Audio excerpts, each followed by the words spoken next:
মানুষকে একটি পরীক্ষার উদ্দেশ্যে দুনিয়ায় অবতীর্ণ করলেন। পরীক্ষা ছাড়া অন্য কোনো কারণ ছিল না মানুষকে দুনিয়াতে পাঠানো। আর এই পরীক্ষা শেষ হয়ে গেলে চূড়ান্ত ফল আমলনামা দিয়ে ধরিয়ে দিলেন। যাদের রেজাল্ট ভালো হবে তারা জান্নাতে চলে যাবে, আর যাদের রেজাল্ট খারাপ হয়ে যাবে তারা জাহান্নামে যাবে। মানুষ আর যে দুই জাতিকে আল্লাহ জান্নাত এবং জাহান্নাম দিবে। আর এই দুই জাতি সৃষ্টির আগে জান্নাত এবং জাহান্নামকে সৃষ্টি করা হয়েছে। সেজন্য পবিত্র কোরআন থেকে শুরু করে হাদিসের অসংখ্য কিতাবে বিশ্বনবী সাল্লাল্লাহু আলাইহি ওয়াসাল্লাম জাহান্নামের ভয়াবহতা, জাহান্নামের আগুনের তাপ সহ নানাবিধ বর্ণনা করে মানুষকে জাহান্নাম সম্পর্কে সতর্ক করেছেন, যাতে করে এই ছোট্ট হায়াতের জিন্দেগিতে মানুষ নিজেদের ঘর সংসার যাবতীয় সবকিছু পালন করা শেষে আল্লাহর সান্নিধ্যে অর্জন করে কবরে চলে যেতে পারে।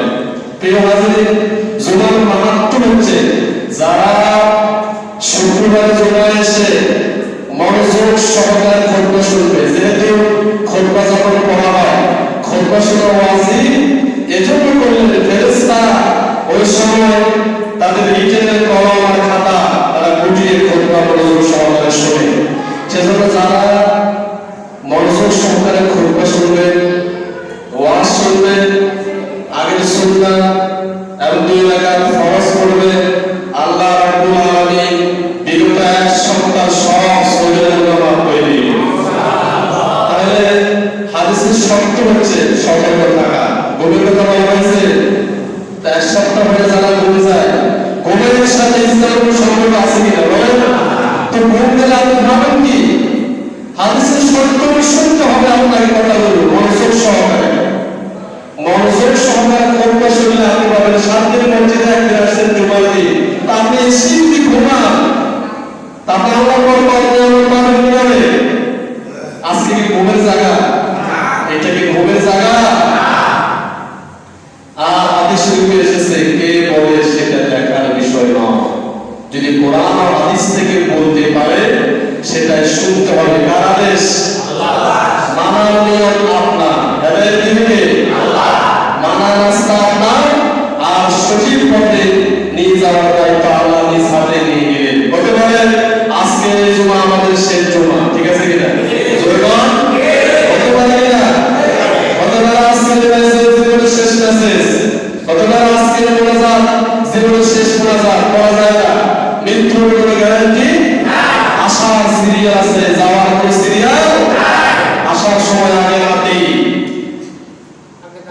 আগে দাদা, এরপর বাবা, তারপরে নাতি, আর যাওয়ার সময় কি দাদা নাতির লাশ নিয়ে কবরে যায়, যায় কিনা? এই উপস্থিতি আজকে জাহান্নাম নিয়ে কথা বলবো। জাহান্নাম অত্যন্ত ভয়াবহ একটা জিনিস। জাহান্নাম কি? জাহান্নাম হলো আগুনের একটা চূড়ান্ত ঘর।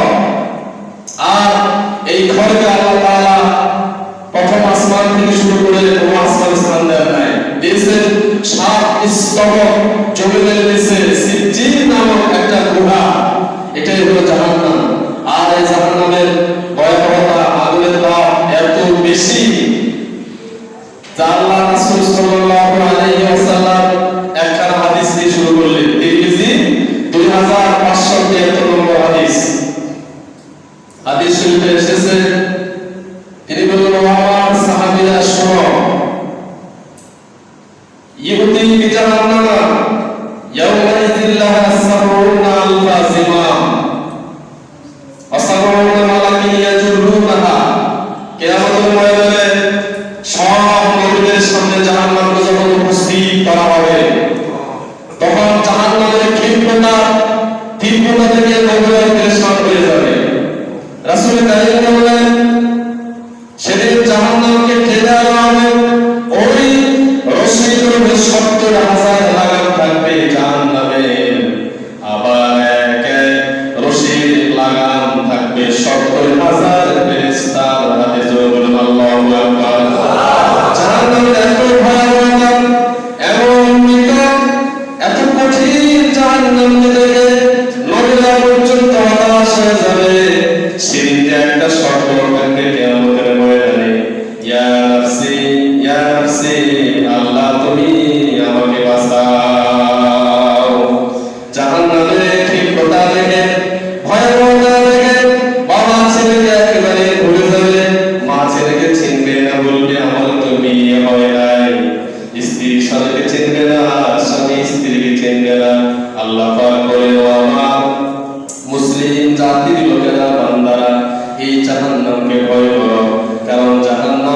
জাহান্নাম এত ভয়ানক, শুধু আজরাইল, জিবরাইল, ইসরাফিল, মিকাইল নয়, সমস্ত লোকেরা ভয় পেয়ে যাবে জাহান্নাম দেখে। প্রিয় উপস্থিতি, সেজন্য আল্লাহ তাআলা সূরা বাকারা থেকে শুরু করলেন জাহান্নামের আলোচনা। 24 নম্বর থেকে স্টার্ট, ফাত্তাকুন নার আল্লাতী আকুদুহা আন-নাস ওয়াল হিজারা ওয়া ইত্তাকিল কাফিরিন। 24 নম্বর আয়াত, তোমরা জাহান্নামের সেই আগুনকে ভয় করো যার ইন্ধন হবে মানুষ এবং পাথর। নাউযুবিল্লাহ বলেন না। ইন্ধন মানে কি? জ্বালানি। আমরা কাঠ দিয়ে আগুন জ্বালাই কিনা? গ্যাস দিয়ে আগুন জ্বালাই। তাহলে এটা গ্যাস বলেন, লাকড়ি বলেন, অকুদুহা আন-নাস ওয়াল হিজারা, মানুষ আর পাথর। আর যারা অমান্যকারী হবে তাদেরকে জোরাত্মক শাস্তির ভিতরে থাকতে হবে কিয়ামত পর্যন্ত। সেখান থেকে বের হওয়ার কোনো সুযোগ নাই। আছে কিনা? কোনো রকম সুযোগ দেওয়া হবে না। জাহান্নামের আলোচনা বাকারা থেকে স্টার্ট হয়ে গেল।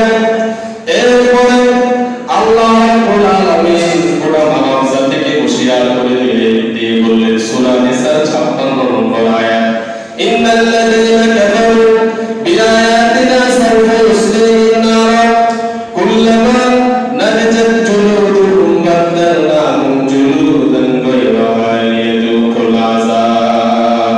তিনি বললেন, নিশ্চয় যারা আমার হুকুমকে অমান্য করে আমার কাছে উপস্থিত হবে, যারা সঠিকভাবে আমি আল্লাহর হুকুমগুলো পালন করবে না, তাদেরকে আমি নিজে জাহান্নামে প্রবেশ করাবো। জাহান্নামের আগুনে তাদের চামড়াগুলো যখন সিদ্ধ হয়ে যাবে, আবার আমি আল্লাহ নতুন করে চামড়া এনে দেব, যাতে করে তারা জাহান্নামের আগুনের শাস্তির তীব্রতা অনুধাবন করতে পারে। এমন দেশে ভয়ানক হয়ে গেল। সেজন্য আল্লাহ তাআলা রাসূলকে বললেন, হে রাসূল, কিয়ামত পর্যন্ত একটা আয়াত সব খুতবাতে ইমাম সাহেবরা পড়ে, ইয়া আইয়ুহাল্লাযীনা আমানুত্তাকুল্লাহ। পড়ে কিনা? আমি পড়ি কিনা? সূরা আল ইমরান 102 নম্বর আয়াত, ইয়া আইয়ুহাল্লাযীনা আমানুত্তাকুল্লাহ। হে ঈমানদাররা, যারা ঈমান এনেছ। এখানে অমুসলিমদেরকে ইনক্লুড করা হয় না, হয়েছে কিনা? কথা বলেন। আল্লাহ পাক বলছে, হে ঈমানদাররা। তার মানে এই আয়াতে আল্লাহ কোন অমুসলিমকে যুক্ত করেন নাই। কেন বললেন? যারা কালেমা পড়ে মুসলমান হবে, এখানে মুসলমানদের পরিচয় শেষ নয়। আপনাকে খাঁটি মুসলিম হতে হবে। ইয়া আইয়ুহাল্লাযীনা আমানুত্তাকুল্লাহ, আল্লাহকে ভয় করো, হাক্কা তুকাতিহি, ঠিক সেইভাবে ভয় করো যেভাবে ভয় করা উচিত।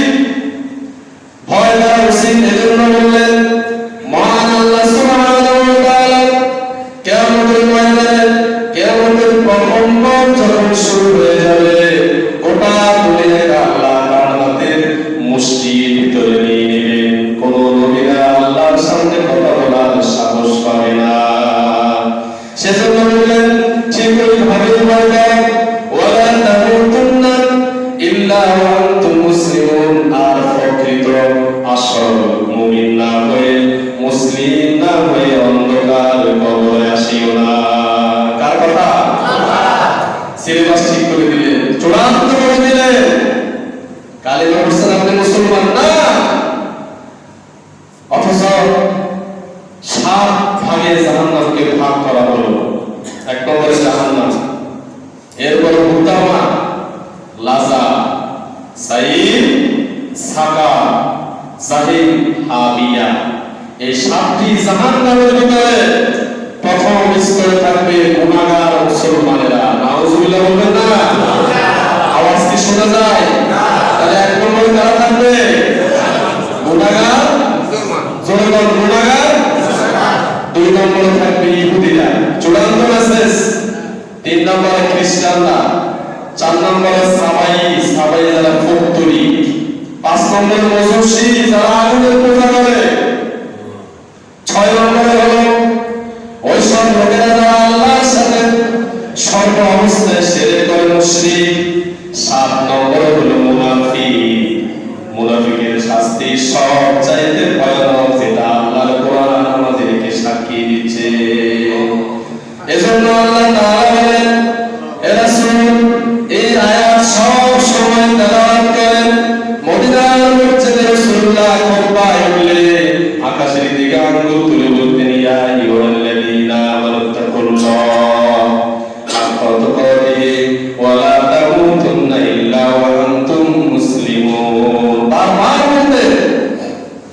কেন বলতেন এই আয়াত বারবার? এই আয়াত বলতেন এই জন্য সূরা তাহা ৭২ নম্বর আয়াতে আল্লাহ পাক আরেকখানা আয়াত বললেন, ইন্নাহু মাইয়াতি রাব্বাহু মুজরিমান ফাইন্না লাহু জাহান্নাম লা ইয়ামুতু ওয়া লা ইয়াহইয়া। যারা অপরাধী হয়ে, যারা বেঈমান হয়ে, ভালো করে শুনেন, যারা অপরাধী হয়ে, ঈমান হারা হয়ে, কালিমা নসিব না করে আমার কাছে আসবে, আমি সোজা জাহান্নামে তাদেরকে ঢুকিয়ে দেব। সেখানে চিৎকার দিব, আল্লাহ একেবারে মৃত্যু দান কর, কিন্তু মৃত্যু হবে না। হবে কিনা? চামড়া যখন সিদ্ধ হয়ে যাবে নতুন চামড়া দেওয়া হবে, হাতের রোগ, পায়ের রোগ খসে পড়ে যাবে, আবার নতুন নখ লাগিয়ে দেওয়া হবে। মাথার মগজ খসে পড়ে যাবে, আবার মগজ, কথা বলেন, আবার মগজ লাগিয়ে দেওয়া হবে। সেজন্য সেখানে বাঁচবেও না, মরবেও না, শাস্তির পর শাস্তি, শাস্তির পর শাস্তি আস্বাদন করতেই থাকবে। সেজন্য বারবার বলা হচ্ছে ঈমানকে খাঁটি করো, ঈমানকে খাঁটি করো। সব উন্নত হচ্ছে, ঈমান উন্নত হচ্ছে না, ঠিক আছে কিনা? এই ক্ষণস্থায়ী দুনিয়াকে সাজাবার জন্য আপনারা রাত দিন ব্যস্ত, অথচ যে মূল্যবান সম্পদ, যে সম্পদ নিয়ে আপনাকে যেতে হবে, আপনার এই সমাজের মূল্য কতটুকু? আজকে আমি যদি মারা যায়, সর্বোচ্চ আমার মুসলিমরা আরে হুজুর চট্টগ্রাম থেকে আসতো, বয়ান ভালো লাগতো, শেষ, এখানে শেষ। আপনিও মরে গেলে গাড়িও চলবে, চাকা চলবে, সব চলবে, কিন্তু আপনাকে একদিন স্মরণ লাগবে। তার মানে আপনি কিচ্ছু নেই পৃথিবীতে, কিন্তু আপনি যদি আল্লাহর কাছে দামি হয়ে যান, সারা দুনিয়া যদি আপনার কবরে সোনার মালাও রাখে, আপনার ভাগ্য পরিবর্তন করতে পারবে না। আবার আপনি আল্লাহর কাছে যদি অতি নগণ্য হয়ে যান, ঈমান হারা হয়ে যান, দুনিয়ার সব আপনার কবরে যদি ফুলের মালা রাখে, আপনার কবরকে যদি সাজায়, আপনার কবরকে যদি একেবারে সজ্জিত করে রাখে, আল্লাহর কসম আপনি বাঁচতে পারবেন না, ঠিক আছে কিনা? তাহলে দুনিয়ার কোনো মূল্য আল্লাহর কাছে নাই, আর আপনার এই দুনিয়া ঈমান হারার মূল্য আল্লাহর কাছে নাই, কারো কাছে নাই। ভালো কাজ করলে মানুষ কিছুদিন স্মরণ রাখবে, তাহলে বুঝা গেল আমি পৃথিবীর কিছুই না, তুচ্ছ, একেবারে নগণ্য। প্রিয় হাজরিন, রাসূল করিম সাল্লাল্লাহু আলাইহি ওয়াসাল্লাম বললেন, শোনো জাহান্নামের আগুন কেমন। এবার জাহান্নামের আগুনের বর্ণনা দেওয়া হচ্ছে।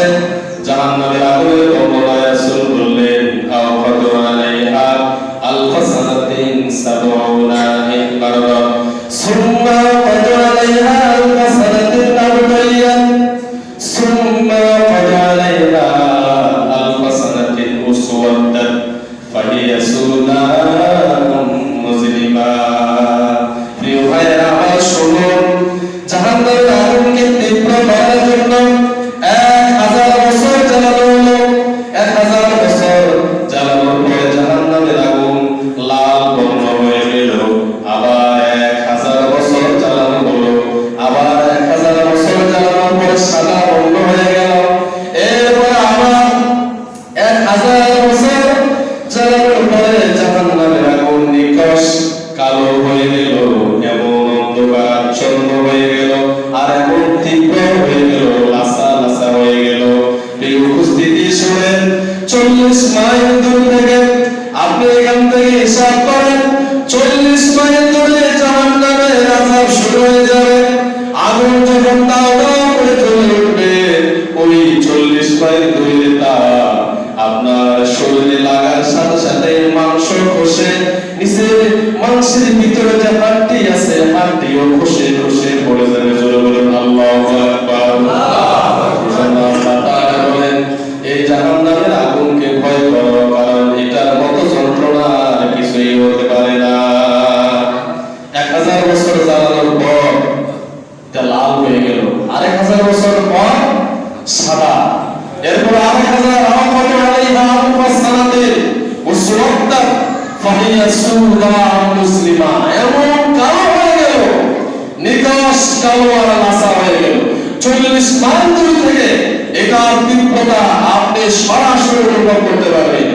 প্রিয় উপস্থিতি, অন্ধকারের যে সীমানা দেওয়া হলো, সামান্য অন্ধকার থেকে আল্লাহর নবী ইউনূস আলাইহিস সালাম চিৎকার দিলেন, তিনি যে মাছের পেটে চলে গেলেন, সেখানে সামান্য অন্ধকার। এই অন্ধকারের তুলনায় মাছের পেটের অন্ধকার একেবারেই নগণ্য। সেখানে পৃথিবী অন্ধকার হয়ে গেল। মাছটা যখন তাকে গিলে ফেললো, সমুদ্রের গভীরে চলে গেল, রাত হয়ে গেল।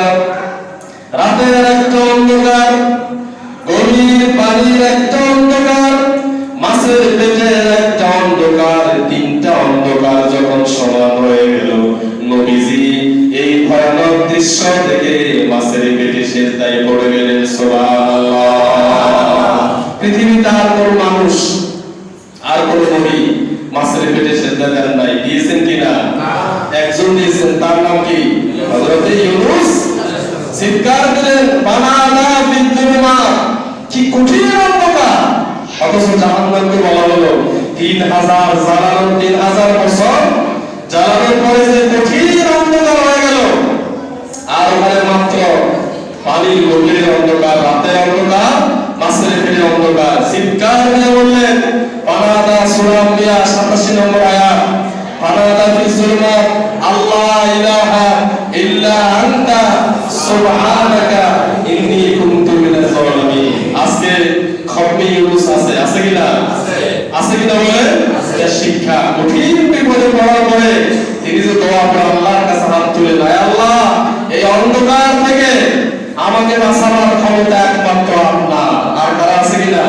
আর কেউ নাই, আমাকে আপনি পারবেন না।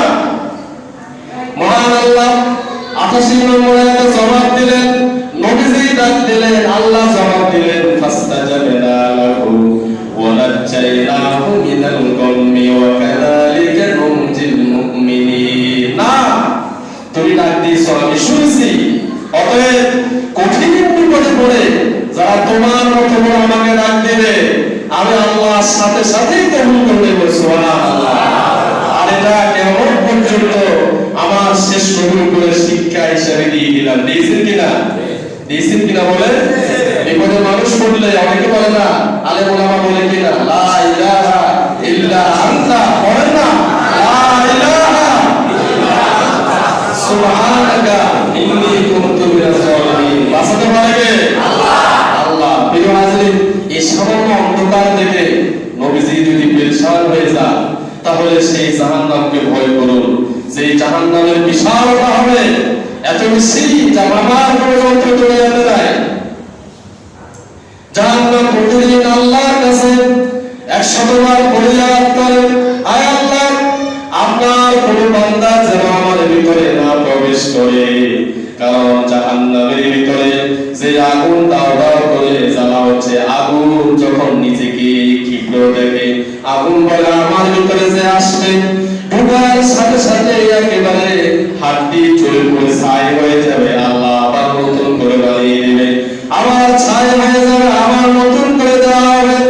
সেজন্য আল্লাহ পাক বলেন, জাহান্নামে যারা যাবে এই কোড আল্লাহ রাসূলকে জানিয়ে দিলেন। রাসূলের প্রিয় সাহাবী, কোরআনের সম্রাট আব্দুল্লাহ ইবনে মাসউদ বলেন, জাহান্নামে যারা যাবে তাদেরকে রাসূল 3 ভাগে ভাগ করলেন। এক ভাগ হলো যারা অহংকার করবে, 2 ভাগ হলো যারা লোভ করবে, 3য় ভাগ হলো হিংসা যাদের ভিতরে থাকবে।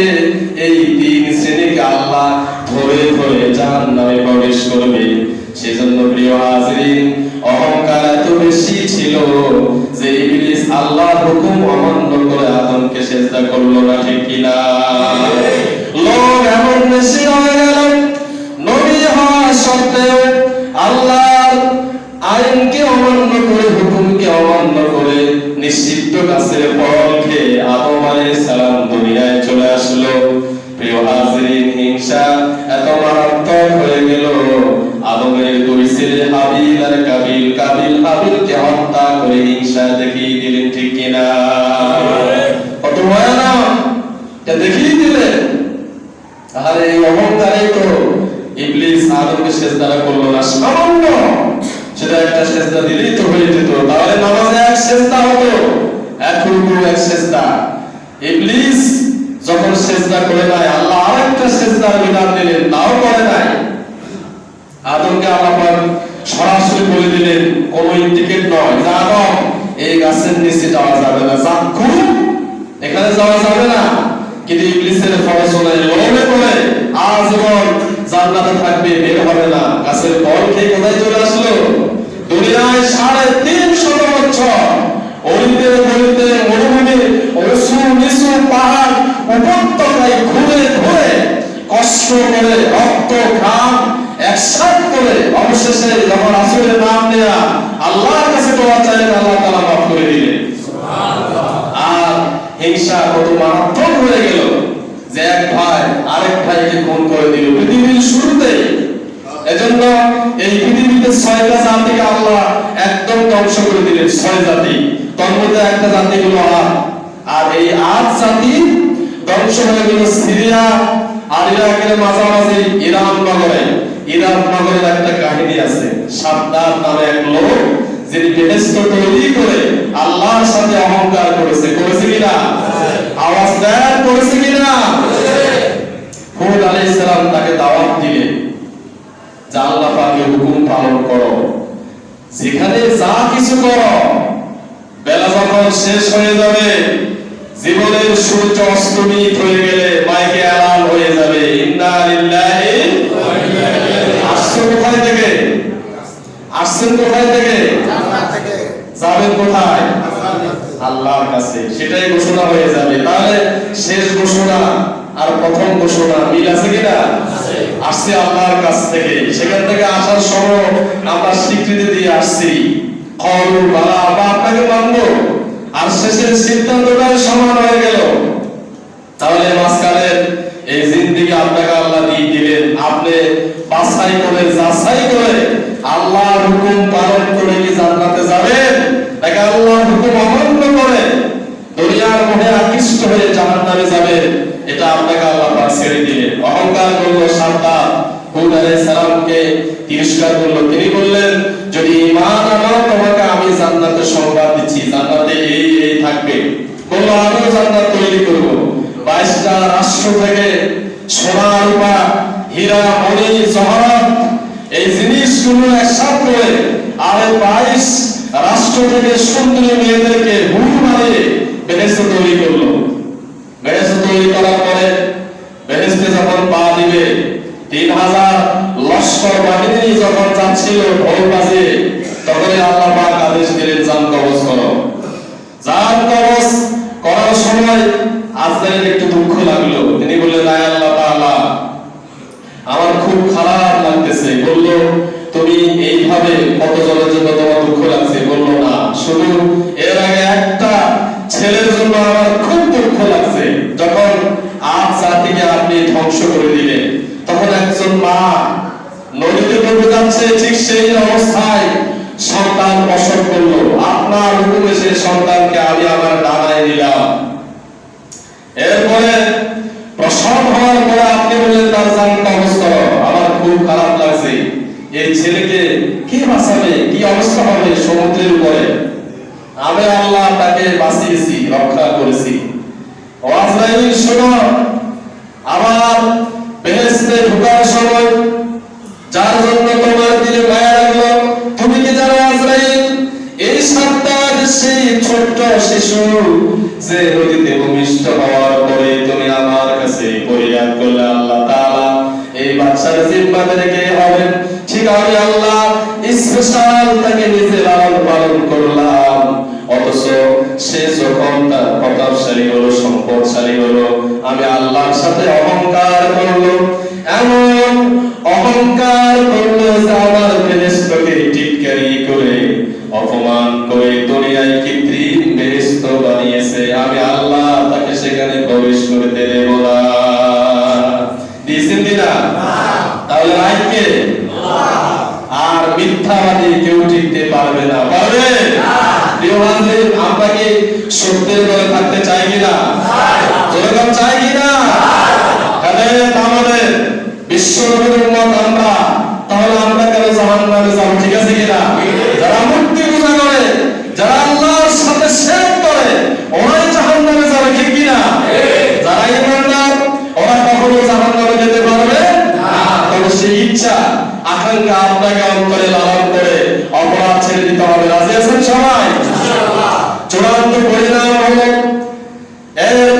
শয়তানের ওই জাতিকে আল্লাহ তাআলা হযরত হুদ আলাইহিস সালামকে পাঠিয়ে বললেন তাদেরকে সতর্ক করে দাও।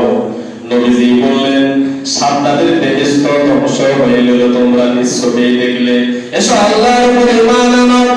ক্বালা ইয়া কওমি ইবুদুল্লাহ মা লাকুম মিন ইলাহিন গায়রুহু, আল্লাহর সাথে কাউকে ডাকিও না, শিরক করিও না। তাহলে পূর্বের যে ছয়টা জাতি ধ্বংস হয়ে গেছে আল্লাহ তোমাদেরকে সেভাবে ধ্বংস করে দেবেন। ও আল্লাহ গজবের কথা শুনে আর অহংকার বৃদ্ধি করলো, নবীজিকে চিৎকার করে সমাজ থেকে বিদায় করে দিল। নবীজি বললেন আর দিনের ভিতরে আল্লাহ আযাব পাঠিয়ে দিবে। আযাব যখন চলে আসলো বাতাস আর ফাসাখখারনা লাহুল রিহা, এটা সূরা হজের 19 নম্বর আয়াত। সেখানে আল্লাহ পাক বলে যখন আযাব পাঠিয়ে দিলাম, মেঘ যখন আকাশে আসলো, ওই অবস্থায় তারা যদি আল্লাহর কাছে নত হতো, ঘুম না যেত, তাহলে আমি আল্লাহ তাদেরকে ক্ষমা করে দিতাম। কিন্তু না, তারা ঘুমে বিভোর হয়ে গেল, অসচেতন হয়ে গেল, অপরাধের দাবানল তারা আরো বৃদ্ধি করতে লাগলো।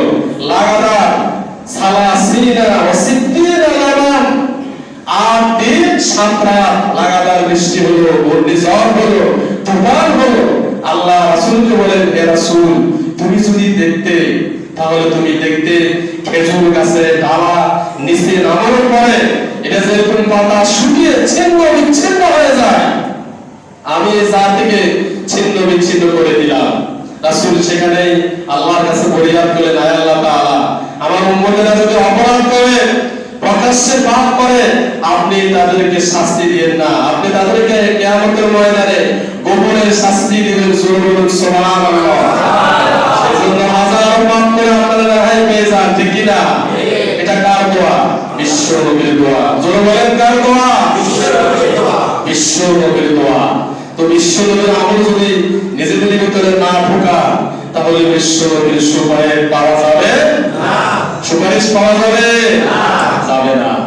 এখনো সময় আছে, সময়কে কাজে লাগান, আল্লাহর দিকে ফিরে আসেন, অহংকার ছেড়ে দেন, লোভ ছেড়ে দেন, হিংসা ছেড়ে দেন, আল্লাহর দিকে ফিরে আসেন। আমাদের আসল হচ্ছে জান্নাত, জাহান্নামে আমরা যেতে চাই না। মনের অহংকার, সম্পদের অহংকার, ক্ষমতার অহংকার সব ছেড়ে দিয়া আল্লাহর দিকে ফিরে আসেন। নাজাত দিবে কে? আল্লাহ। আল্লাহ পাক নাজাত দিবেন, কোনো সন্দেহ না। লোভ এমন এক জিনিস, এই লোভী যারা, লোভীর শাস্তি দুনিয়াতে আল্লাহ তাআলা দেয়। এই পৃথিবীতে তারাই লোভ করেছে, তাদেরকে আল্লাহ তাআলা শাস্তি দিয়েছে। কিন্তু ইন্ডিয়া উপমহাদেশে যে ব্যক্তি সবচেয়ে বেশি লোভ করেছে, ওই লোভী ব্যক্তির নাম ইতিহাস এখনো ঘৃণা করে প্রত্যাখ্যান করে। তার নাম হলো মিস্টার মির্জাফর। কথা ঠিক কিনা? এই মির্জাফরের ক্ষমতা লোভের কারণে 1757 সালের 23 জুন 82 প্রান্তরে নবাব, বাংলাদেশের স্বাধীন নবাব সিরাজউদ্দৌলা আর ইংরেজদের যে যুদ্ধ সংঘটিত হয়েছিল, যুদ্ধ সিরাজউদ্দৌলার পক্ষে হচ্ছিল, বিজয় হয়ে যাচ্ছে, ঠিক সেই অবস্থায় এই মির্জাফর নবাবের প্রধান সেনাপতি সিপাহ সালার ইংলিশ লর্ড ক্লাইভের সাথে গোপনে ষড়যন্ত্র করে মোটা অঙ্কের টাকা খেয়ে নবাবকে দুনিয়া থেকে সরিয়ে দিল, গ্রেফতার করল। কিন্তু নবাবের যে দুঃসহ বেদনার কথাগুলো তিনি জাতির সামনে পেশ করে চিরকুট লেগে চিরতরে বিদায় হয়ে গেলেন, আজও সেগুলো মানুষ প্রাণ ভরে চোখের পানি নিয়ে পড়ে তার জন্য দোয়া করে, ঠিক কিনা? আর মির্জাফর এমন ঘৃণিত হয়ে গেল, মুসলিম তো দূরের কথা, কোনো হিন্দু এর নাম রাখবে না, রাখবে কিনা? জোরে বলেন, কেউ রাখবে? মির্জাফর কেউ রাখবে? কেউ রাখবে না। এটা এমন ঘৃণিত নাম, বিশ্বাসঘাতকতা করেছিল, শুধু লোকের বশবর্তী হয়ে মসজিদে বসানো হলো। কিছুদিন পরে লর্ড ক্লাইভ যখন চলে যাচ্ছে সেই ইংল্যান্ডে, সমুদ্রে জাহাজে ওঠার পরে বাকি যারা ক্ষমতাসীন ছিল ইংরেজ, লর্ড কর্নওয়ালিসকে বলল একে পাছায় লাথি দিয়া মসনদ থেকে বিতাড়িত করে দাও, কারণ বিশ্বাসঘাতকের জন্য কোনো মসনদ নয়, ঠিক কিনা? তার ছেলে মিরান, এই মিরান নবাবের 300 ফ্যামিলিকে দুনিয়া থেকে বিদায় করে দিল। ঠিক ইরানের মৃত্যুটাও এত ভয়াবহ হলো, ইতিহাস সাক্ষী দিচ্ছে যারা লোভ করে, যারা লোভীদের শাস্তি দুনিয়াতে হয়, ঠিক কিনা? বীর জাফর আমাদের সবার সামনে দৃষ্টান্ত। সেজন্য এই উপস্থিতি আসুন, জাহান্নাম থেকে বাঁচার যে তিনটি সিস্টেম, তিনটি দল রাসূল ঘোষণা করে গেলেন, অহংকারী, লোভী আর যারা হিংসুক। এই হিংসা থেকে আমাদেরকে বাঁচতে হবে। যখন হিংসা হলো ছোট্ট এমন একটা কথার মাধ্যমে রাসূল বলে দিলেন, তিনি বললেন হিংসাটা এমন এক জিনিস, আগুন যেমন শুকনা কাঠকে জ্বালিয়ে দেয়, এই হিংসাটা তোমার নেকি, হাজারো দান সৎকার সওয়াব, হজের সওয়াব, মানুষকে খাইয়েছো সেই সওয়াব সব নিমেষে শেষ করে দিবে। সেজন্য হিংসা মুসলমানদের করা জায়েজ নয়, ঠিক আছে কিনা? যখন আমরা কি এই তিনটি অপরাধ থেকে বাঁচতে পারি?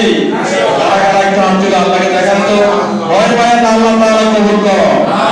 আর উঠেছেন টিটকে যেন অন্তরে না থাকে, কারণ হেদায়েতের সুনিয়ত থাকলে সাহায্য করবেন কে? আল্লাহ। দুনিয়া যেহেতু ক্ষণস্থায়ী, এটা চূড়ান্ত কথা।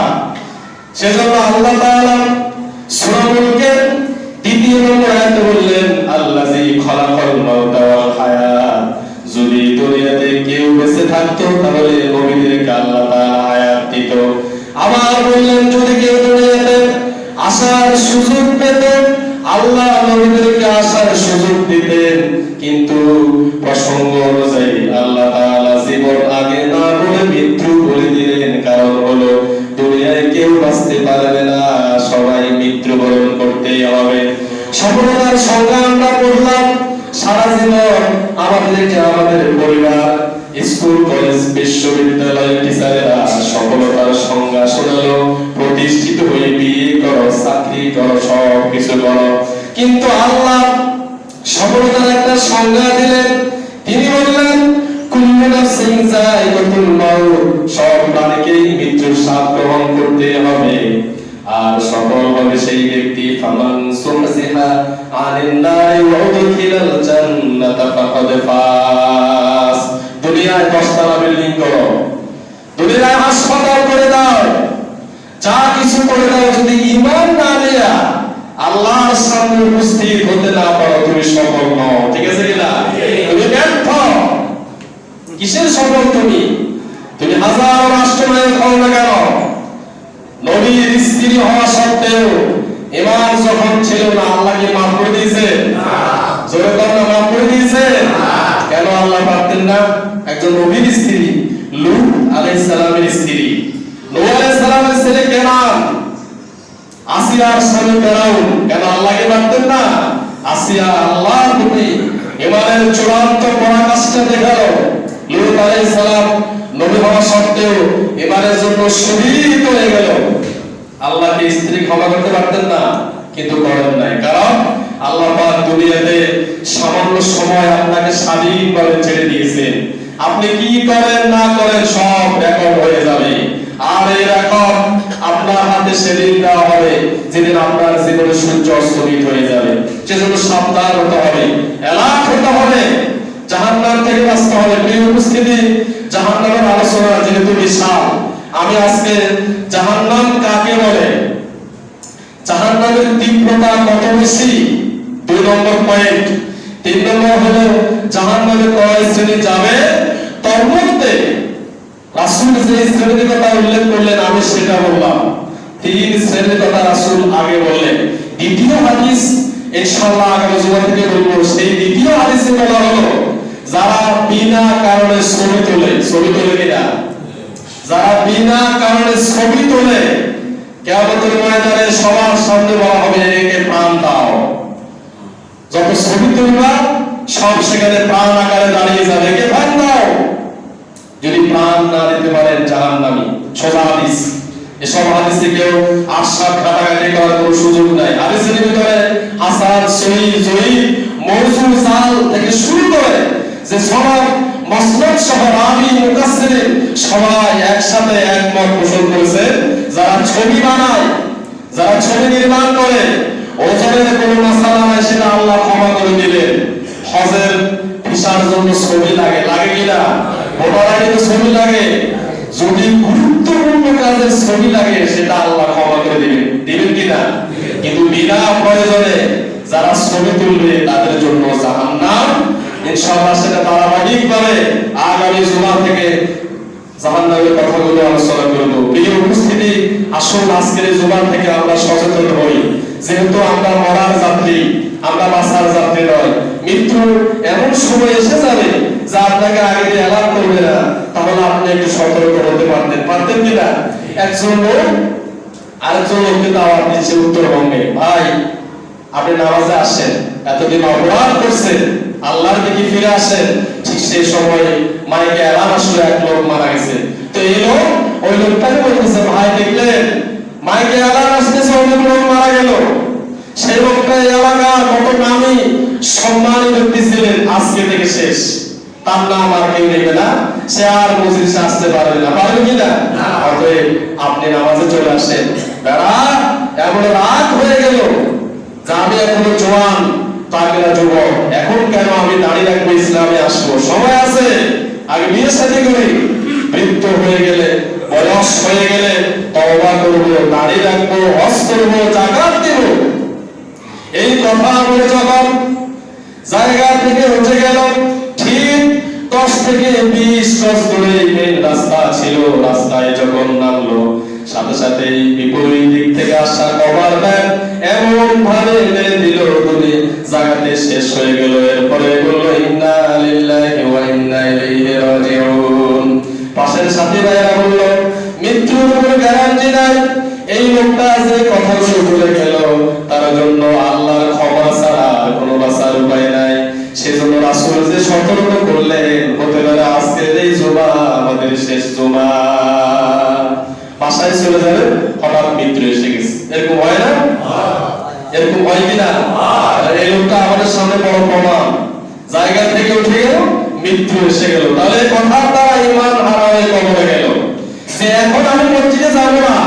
আর হাদিসের ভাষ্য হলো, শক্তি থাকা অবস্থায় মসজিদে আসো, মসজিদকে করে তোলো, অন্তরের সাথে গাঁথো। যখন বৃদ্ধ হয়ে যাবে, অসুস্থ হয়ে যাবে, হাসপাতালে শুয়ে থাকবে, ওই অবস্থায় নামাজ মিস হয়ে যাবে, জিকির মিস হয়ে যাবে। এই সময়ের নামাজ দিয়া ওই সময়ের গ্যাপ কাফারা হিসেবে আমি আদায় করে দেব। সুবহানাল্লাহ বলবেন না? আপনি যদি নামাজ নাই পড়তে পারেন, কিন্তু শক্তি থাকার বয়সে যদি বেশি বেশি পড়েন, এটা সরকার হয়ে যাচ্ছে আল্লাহর কাছে, এটা কিন্তু অতিরিক্ত হয়ে যাচ্ছে। সেজন্য যারা যুবকদেরকে বলি, আপনারা বেশি বেশি নামাজ পড়ুন। ইসলামের গুরুত্বপূর্ণ খেদমত যুবকদের মাধ্যমেই হয়েছিল এবং হচ্ছে, সেজন্য যুবকদেরকে এগিয়ে আসতে হবে। যুবক যদি ইসলামে এগিয়ে আসে, এই সমাজে আর বিচার সালিস থাকবে না, থাকবে কিনা? বেশিরভাগ অপরাধ যুবকরাই করে, আর এখন ইদানিং যুবকরাই বেশি মারা যায়। আল্লাহ তাআলা আমাদের সবাইকে এই জাহান্নামকে ভয় করে আল্লাহর দিকে ফিরে আসার তৌফিক দান করুন। যারা পড়ে এসেছে